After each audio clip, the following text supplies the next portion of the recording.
fire, not just for justice, but we're talking about revolution.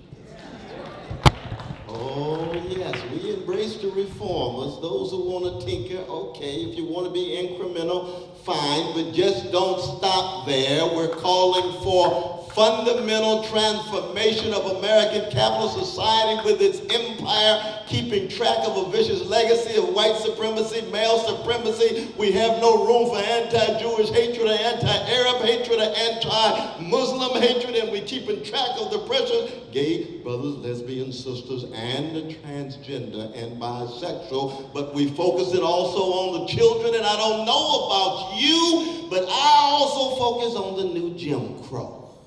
The vicious prison industrial complex in its relation to the Wall Street oligarchic plutocratic complex with vicious crimes being committed, but not one Wall Street executive going to jail.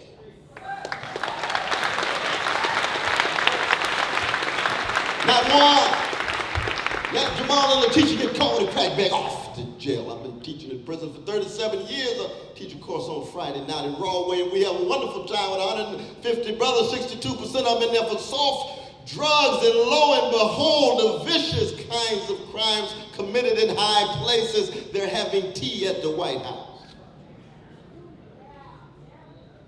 The head of J.P. Morgan Chase, what's his name? Jeremy Diamond. Yeah, we're talking about you, Brother Diamond. So I'm a Christian. I love everybody, but I believe in telling the truth. And the condition of truth is to allow suffering to speak. And too many folk are suffering right now. So I want to begin by invoking the great W.B. Du Bois, because it is true. Sister Amy, you're absolutely right. We've lost Maya Angelou. We've lost Vincent Harding. We've lost Amiri Baraka. We've lost Olame Breath. We've lost so many freedom fighters. And each time I come to this gathering, I think, oh, Brother Harry Magdoff, and I think of Paul Sweezy, and I think of, now Bogdan's still around though, isn't he? Bogdan Dinich. He hasn't passed, has he? He's still strong. Thank God Almighty. I haven't seen him in years. We've been at it for 30 years now, Brother Stanley. 30 years. Came up with the idea, it was Democratic Socialists of America. I know a lot of our revolutionary brothers and sisters kind of hard on us DSA folk. You think we all reformers? That's a lie. We got revolutionaries there. Oh, yes, indeed. I see Brother Carl Dix there, and he's a bona fide revolutionary communist, been to jail with him many occasions. We called for us to stop mass incarceration in October, day after day after day. Say, Brother West, how come you spend so much time with a revolutionary communist? You know you a Jesus-loving free black man trying to keep track of the poor and working class. That's right. Because we believe in overlap. Now, the revolutionary Muslim named Malcolm X, we believe in overlap. There's a revolutionary Buddhist named Bell Hooks. We believe in overlap. Visionary, prophetic, towering figure, Rabbi Abraham Joshua Heschel.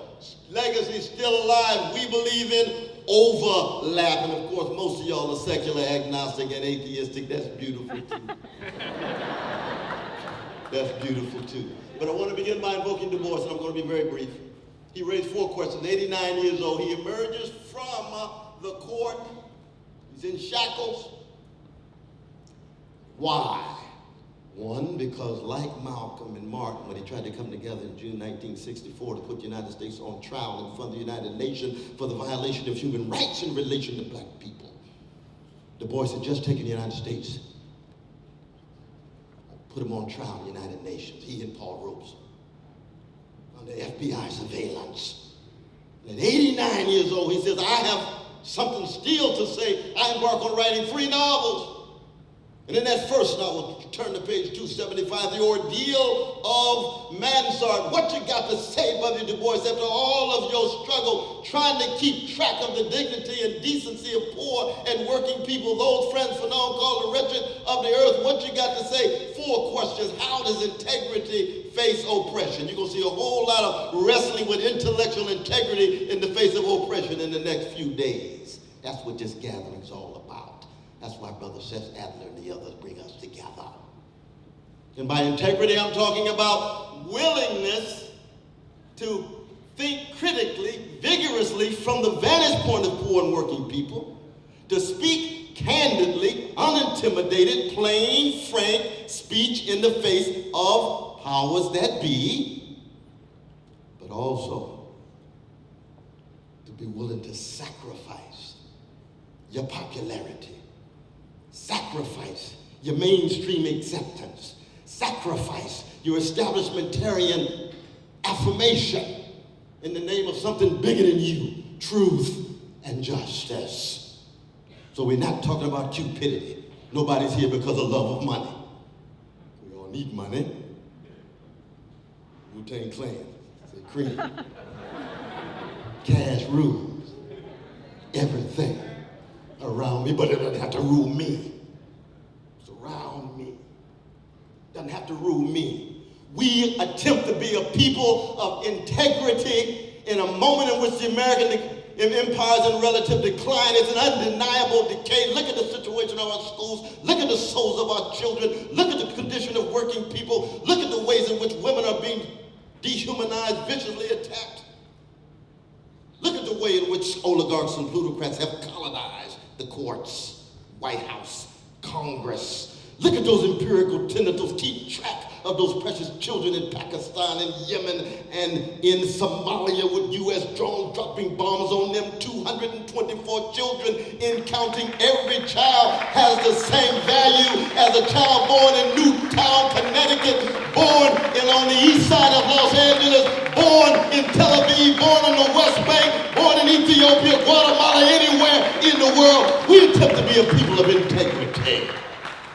Second question of the great Du Bois, what does honesty do in the face of deception? And we're dealing with organized forms of deception. It's a lie white supremacy is, male supremacy is, homophobia is, losing sight of the humanity of working people and others is. Organized deception intimately connected with arbitrary uses of power, especially from above. How do we become honest people? And when you talk about integrity, when you talk about honesty, it cuts across ideology. We're not talking about an ism.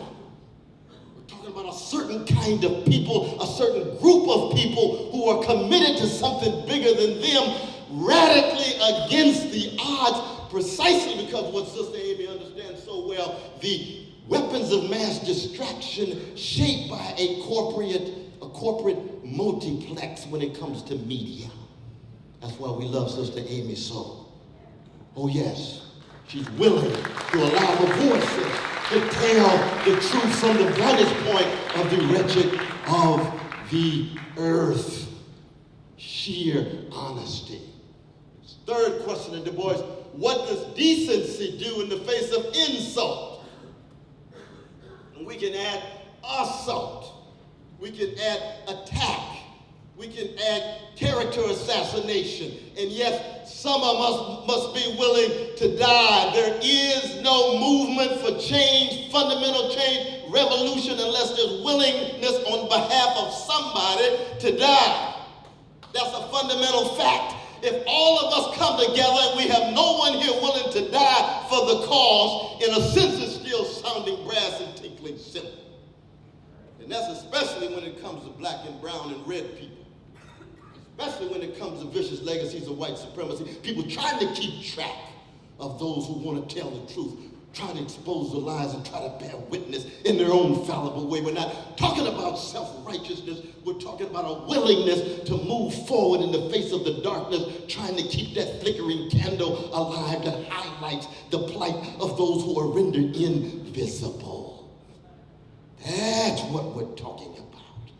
Thank God for Black Agenda Report. I saw Brother Bruce come through, James Ford, so many of the others, Margaret, Sister Nellie and others. We got to keep track of this vicious attempt to try to corporatize and marketize the internet. Yeah. So that we can't follow the Negro National Anthem of lifting every voice. No, they don't want the voices of those who are speaking from the vantage point of poor and working people. They want echoes of those who reflect either the mean-spirited cold-heartedness of right-wing Republican Party policies or the milquetoast, spineless neoliberal policies of the Democratic Party. Both of them just echoes of oligarchic power, echoes of plutocratic power, don't want to tell the truth about the suffering beneath. The truth is not in the middle. The truth is beneath the lies of so much of our public discussion.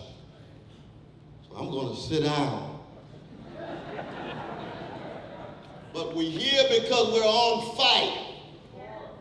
And we're on fire because too many of our precious fellow citizens are lukewarm. They're too callous and indifferent to the plight of our schools being privatized, to the vicious attacks on the trade union movement. They're too callous and different when it comes to oligarchs and plutocrats on Wall Street and corporate elites who will be too callous and indifferent when it comes to the national security state and the surveillance expansion that Brother Edward Snowden. Thank God for Brother Snowden. Thank God for Brother Snowden. Thank God for Chelsea Manning. Thank God for John Turner. Thank God for they're not just whistleblowers. They're human beings who want to decide to be persons of integrity and honesty and decency. Last question. How does virtue meet brute force? Oh, here's the question. Brute force. You can't talk about change in America, reform or revolution unless you come to terms with the FBI and the CIA and the police and the army and the cannons and the cybertizing weaponry and so forth and so on. That's what we're up against. That's why people come to us and say, oh, Brother West, y'all talking about revolution. You know America, even if it needs revolution, it only has a capacity for counter-revolution because the right-wing forces are so strong. For every socialist, you got 15 members of the Ku Klux Klan. Oh, this is America, y'all. Let's be honest about it. And our struggle is not confined to the United States. We got brothers and sisters in Latin America. We got brothers and sisters in Asia. We got brothers and sisters in Africa and Europe, all around the world. This is a global affair. You got a global capitalist economy. You got a global working class. White supremacy, male supremacy, homophobia, anti-Jewish and anti-Arab hatred, global phenomena. So let's not become so obsessed just with the USA that we can become so depressed when we look around and see 1,100 white supremacist militia groups, some of our names at the top. And say, oh my God, they got 1,100 white supremacist militia groups. How many left-wing ones we got? Well, we're working on our journal.